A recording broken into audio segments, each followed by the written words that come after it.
yung sumasakit yung ulo, mga kapiksi. Pero ito yung nag-justify.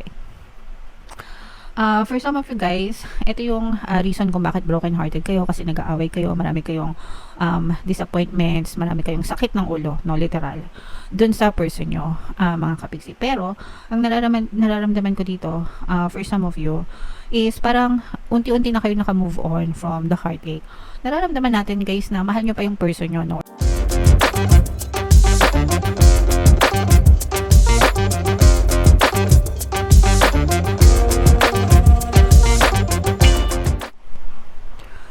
Hello guys, hello Aries, welcome back to Pinay Pixie Tarot. Ang pamagatang episode natin for tonight is monthly love scope para sa Aries, Sun, Moon, Rising, Sign, and Venus. Pwedeng ma-pick up yung energy nyo guys, pwedeng ma-pick up yung energy ng person nyo, pwedeng magkabaliktad yung roles mga kapixie. If in case hindi kayo nakaresonate dito, try nyo panoorin yung video dun sa zodiac sign ng person nyo guys, baka nandun yung energy nyo. So, unahin natin tong deck na to guys. Tingnan natin yung love message para sa inyo. So ito yung nakuha natin mga kapiksi. I think this is twin flame. Tingnan natin. Yeah, twin flames. Grabe. Your passion ignites, no? So for some of you, maaring twin flames kayo ng inyong person. Kaya ramdam na ramdam nyo talaga yung init ng pagmamahalan sa isa't isa mga kapiksi. For some of you, kahit na nagkakaroon kayo ng mga problema, challenges sa relationship, mga kapiksi, parang hinahatak pa rin kayo or malakas pa rin yung hatak nyo sa isa't isa ng person nyo. Kasi nga, yung iba sa nyo, pwedeng twin flame kayo ng person nyo guys. Okay? So, comment down below, mga kapiksi, feeling nyo naka-resonate kayo dyan. Tingnan natin ito naman yung energy surrounding your situation guys. Pwedeng mag-resonate lahat, sa iba pwedeng yung iba lang yung mag-resonate. So kung ano na lang yung naka-resonate sa inyo guys, take that message.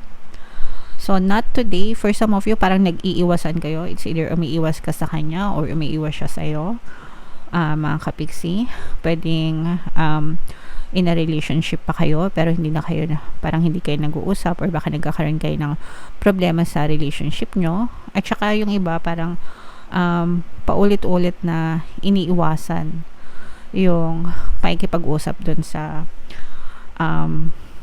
issue nyo.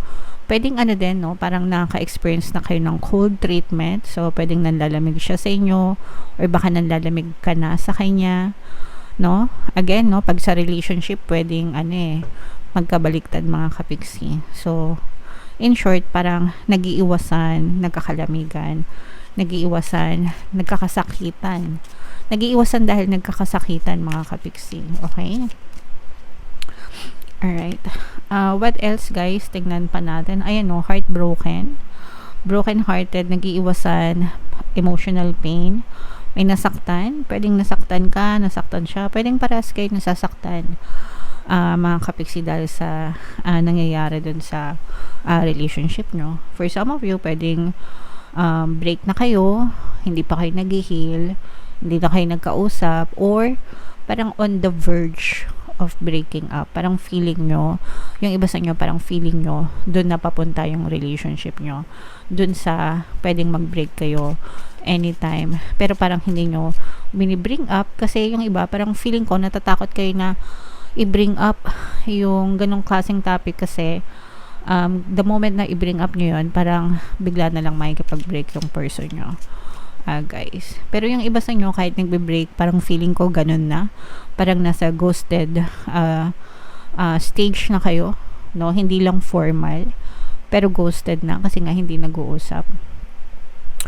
Pero that's already a closure mga kapiksi. The moment na i-ghost nila kayo, ibig sabihin, ayaw na nila. So, it's already a closure. At least for some of you. Merong umahas, no, dun sa relationship nyo guys.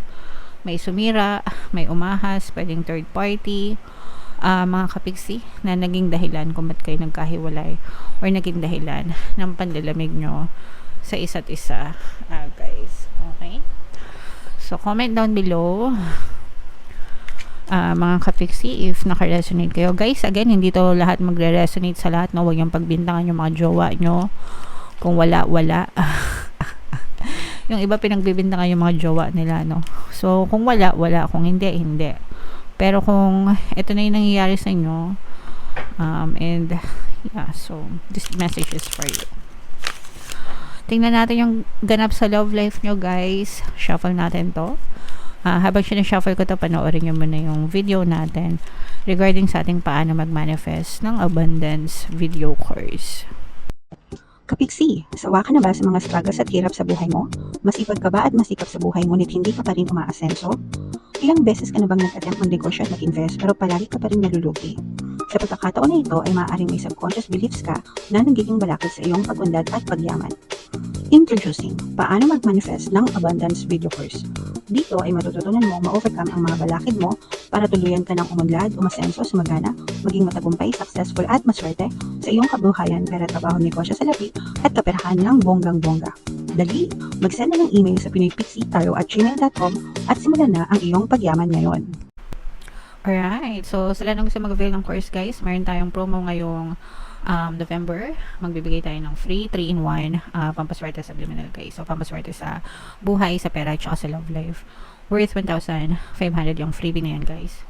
Ay, sorry, ano pala tayo? 500 pesos na discount. Sorry. And meron din tayong bagong course, mga kapiksi, paano mawala ang third party at magkaroon ng harmonious na relationship. Para mawala yung mga kabit ng mga jowa nyo, guys. 20% discount yan until November 30. Kaya i-avail nyo na. So, Aries, kayo ay represent ng Queen of Wands sa ating spread. Ito yung ating love energy. This is both negative and positive, mga kapiksi. Unahin natin yung negative, guys. Ito yung pag-aaway nyo, no? Yung sumasakit yung ulo, mga kapiksi. Pero ito yung nag-justify. For some of you guys, ito yung reason kung bakit broken hearted kayo, kasi nag-aaway kayo, marami kayong disappointments, marami kayong sakit ng ulo, no, literal, dun sa person nyo, mga kapiksi. Pero ang nararamdaman ko dito, for some of you, is parang unti-unti na kayo naka-move on from the heartache. Nararamdaman natin, guys, na mahal nyo pa yung person nyo, no, or mahal pa kayo ng person nyo, meron pang love connection. Pero, yung iba sa inyo, natutong mag-let go. Perhaps napatawad nyo na itong person na to, especially kung merong third party, mga kapiksi. And dun sa pag-let go nyo, guys, actually, mas gumaan yung buhay nyo. No? So, hindi naman kasi lahat ng iniiwan, naghahabol, diba? Merong iniiwan na marunong mag-let go. And sa inyo, dito sa case nyo, parang naramdaman ko na nag-let go kayo. And nung nag-let go kayo, mas gumaan yung pakiramdam nyo, mas gumaan yung buhay nyo, mga kapiksi. Actually, nandun kayo sa stage ng buhay nyo na naka-recover na kayo, nakatayo na kayo ngayon. And yung iba sa inyo, guys, parang binlock nyo na rin itong person nyo. Hindi dahil sa ayaw nyo na sa kanila or parang ayaw nyo na ng gulo, no? Hindi dahil sa galit kayo sa kanila, kasi I'm sensing na yung iba sa inyo parang wala nang galit, napatawad nyo na sila, gumaan na yung buhay nyo, and binlock nyo sila kasi ayaw nyo na ng gulo, especially kung may third party. Kasi for some of you, if merong nanggugulo sa inyo, guys, tas may third party, yung person nyo, feeling ko yung third party yung nanggugulo sa inyo, hindi yung person nyo. Kasi yung person nyo, nung nagkahiwalay kayo tapos sumama siya sa third party, pwedeng na-realize ng person mo na ikaw pa rin yung gusto niya, or mahal ka pa rin niya, ganyan. Tapos nagkakagulo sila nung third party. Itong si third party, nagsiselos ito ng bonggang-bongga. So, ang ginagawa niya is parang ginugulo ka niya, ganyan-ganyan, dahil insecure siya. Ganun talaga yung mga no. Sila rin ang agaw. Sila pa yung malakas yung loob. Parang insecure sila, tapos ginugulo nila kayo. Pero kayo, parang, ang focus kasi ng attention nyo ngayon is recovery, getting back up, no? Tsaka, parang, nakakamtay nyo yung justice right now. Because, sila kinakarma sila, tapos kayo, nabunutan ng tinek. So, yung tinek napunta dun sa third party. Kaya parang mas magaan yung buhay nyo ngayon, mga kapiksi. Okay? Ayan, no? Comment down below guys if feeling nyo naka-resonate kayo. So ito nakikita natin itong tower na to tsaka broken heart na to, this is more dun sa energy ng person nyo at tsaka ng third party, kasi yung iba sa inyo parang nagsisimula na kayo na maka-move on, ayan no, parang tinalikuran nyo na yung person nyo, nagsisimula kayo ng bagong chapter ng buhay nyo, mga kapiksi. Maaliwalas kayo, magaan kayo, maaliwalas, magaan, while dun sa other side sila yung namomroblema, sila yung in short, sinisingil sila ng karma, mga kapiksi. Sa una lang yan masaya, sabi ko sa inyo guys, kapag may mga kabit-kabit na ganyan, sige lang, happy lang sila sa una, pero dadating ang time na talagang pag siningil sila ng karma, they will be hit hard, mga kapiksi. And ganun na yung nangyayari sa kanila guys, sinisingil sila ng karma, and dami nilang problema. Actually silang dalawa nagkakasakitan silang dalawa. So yung sakit na naramdaman mo, bumabalik yun sa kanila ng doble, triple. Kaya nga sabi ko sa inyo guys, di nyo na kailangan na magsabi na sana makarma ka, sana malasing ka, ganyan-ganyan. Because babalik talaga yun sa kanila kahit di nyo yung sabihin. So you have to free yourself from all those resentment, grudges, hatred, and just focus on yourself guys. And sabi ko nga guys, suffer na sila, mga kapiksi. Okay? Alright. So, comment down below. I wish you all the emotional healing that you need. Aries, deserve mo na maka-move on from this situation. Deserve mo na maging masaya. So, I wish you happiness on your own, or kung meron ka mang bagong karelasyon, alisin mo na yung galit mo dito. Okay? Kasi sinisingil na talaga sila ng karma. So, comment down below, Aries, if feeling nyo naka-resonate kayo dyan. Guys, ito yung ating 2025 kapalaran. Panoorin nyo na. And ito naman yung ating success stories ng paano mag-manifest ng abundance video course. Click here to subscribe. And ito yung ating mga relationship subliminals. Thank you for liking, sharing, and subscribing. See you again next time. I love you all guys. Have a nice day. Bye-bye.